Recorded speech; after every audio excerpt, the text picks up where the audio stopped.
Howdy folks, AJ coming at you again, your resident vintage gamer, and this is going to be part 2 of my 2014 Salt Lake City Comic-Con fan experience recap, if you will.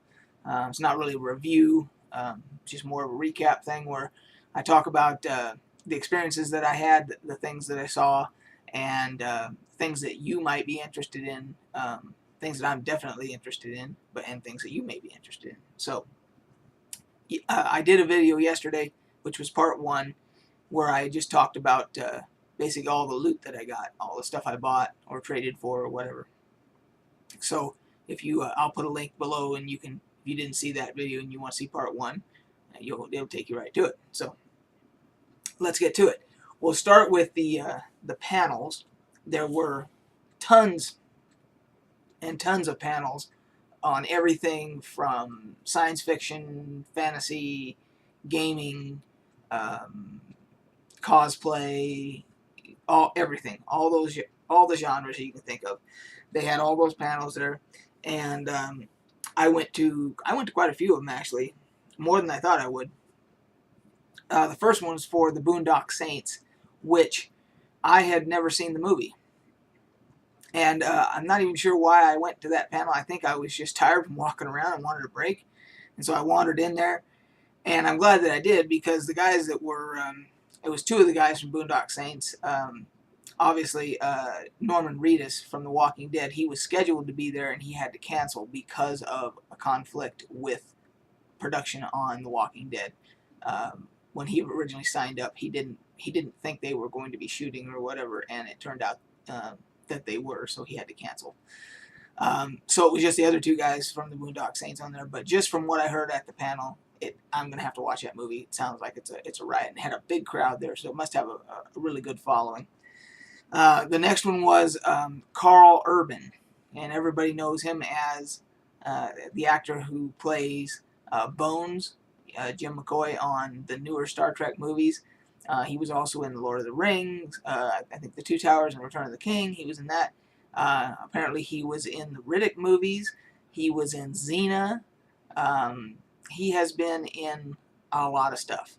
And he had a great panel. He was taking questions and everything. And they asked him if, questions like, if you were asked to be in the next Star Wars movies that are coming out, would you do it? And he basically said that his initial reaction would be, yeah, it'd be great, but then he thought about it and he said no. He goes I don't really want to cross those two those 2 franchises, because he's in Star Trek and everything else like that. So so he apparently won't be in the next Star Wars movies, because the question was asked to him, because they said, if you end up in the Star Wars franchise, you've been in every geek franchise known to man. So but apparently that's not going to happen. So I went to the 2 Boba Fett's panel, where they had Jeremy Bulloch, the original Boba Fett, and they had Daniel Logan, which played in the episodes.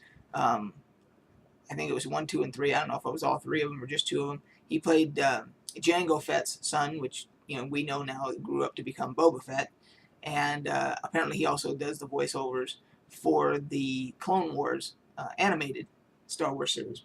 So that was another good panel.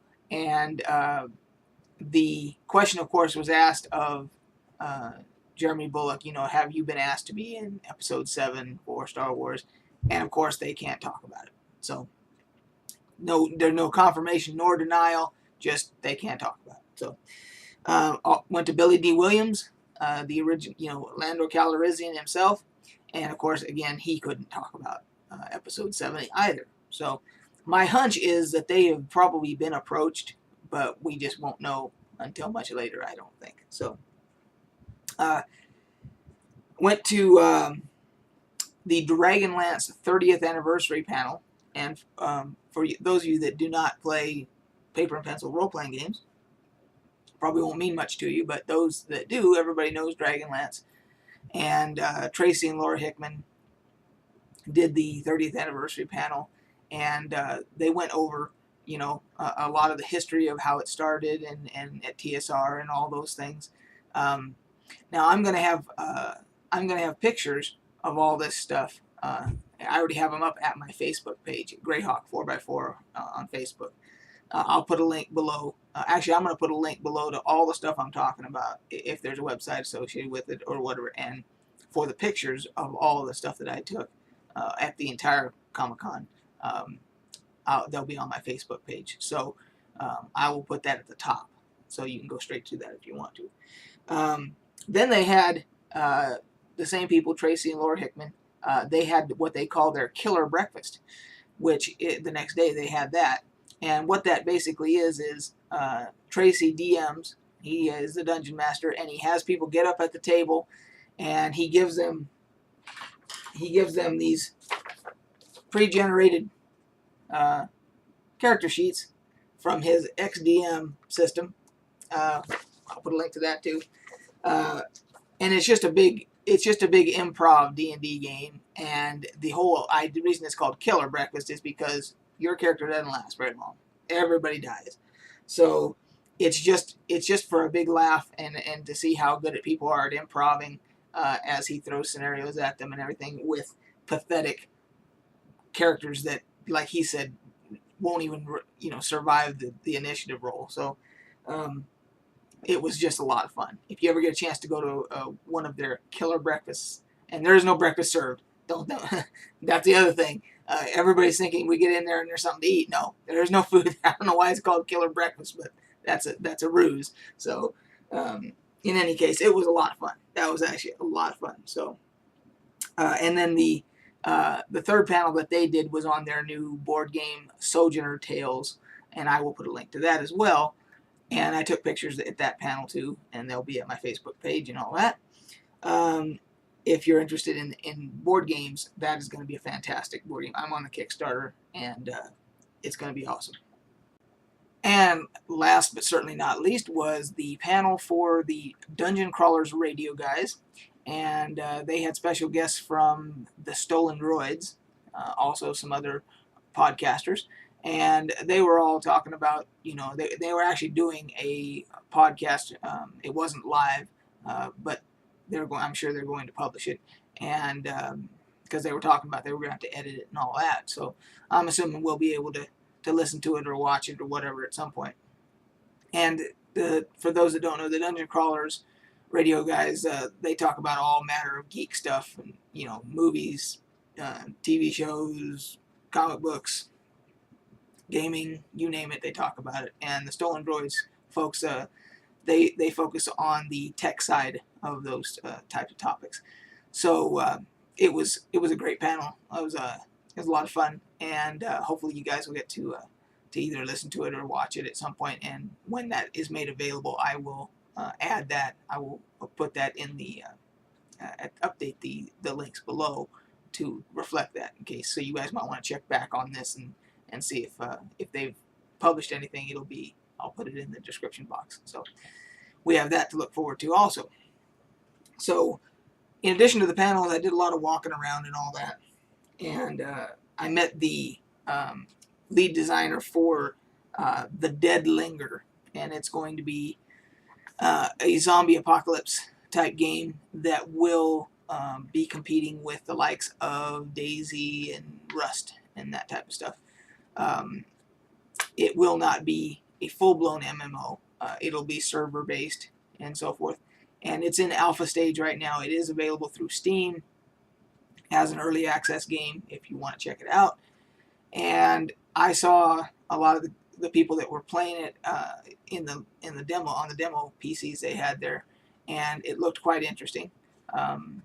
It's early on in the alpha, so there were some rough patches and all that stuff to be expected. But it does definitely look interesting. So if you want to check it out, feel free to do so. And again, I'll put a link there for their website. And the next thing that I saw that I thought was kind of interesting was actually it was a Android and iPad type app that it's just a little game called Smash and Dash, and that's what the logo looks like right there if you're interested. And it's just a fun little game where you fly around in your spaceship and destroy stuff and pick up resources and that type of thing. It looked quite addicting for a little handheld game. So, and that app apparently is out and available if you guys are interested. And I also saw they had some guys there that were showing off their Mayhem role-playing game, and there's some of the artwork and so forth. And that looks really interesting. I went to their website and looked over the rules, and looks pretty interesting. So if you want to check that out, there'll be a link below also. And I almost forgot about my favorite discovery of the entire Comic-Con, which was the announcement of Evermore Park, which is a new adventure park. That's what they're calling it. That's coming to Pleasant Grove, Utah, which is about 15 minutes from where I live. And it is going to be a medieval-themed adventure park where the actors and the characters will interact with the public, and they'll have taverns, and they'll have a pirate ship, and they'll have all these different things, and they will be serving beer. I've already checked into that, and there will be ales in the tavern, so looking forward to that. I did take a picture of the mock-up of the model of what the park's going to look like, and I also took a picture of one of the lovely spokesmodels that was in full regalia, in Evermore regalia. And those photos will be at my Facebook page. And the other interesting thing about that park is that they're going to have their own currency. They're going to have like gold coin type things that say Evermore Park or whatever, and you can actually barter. You can bring things, trinkets, whatever you think that might be worth something, and you can barter for their coins that you can use then in the park. It's going to be kind of interesting. So really looking forward to that. So I will be doing videos as that gets closer to fruition. You can bet I will be doing videos about Evermore Park. So that pretty much does it, and we'll catch you guys on the flip side. Got it.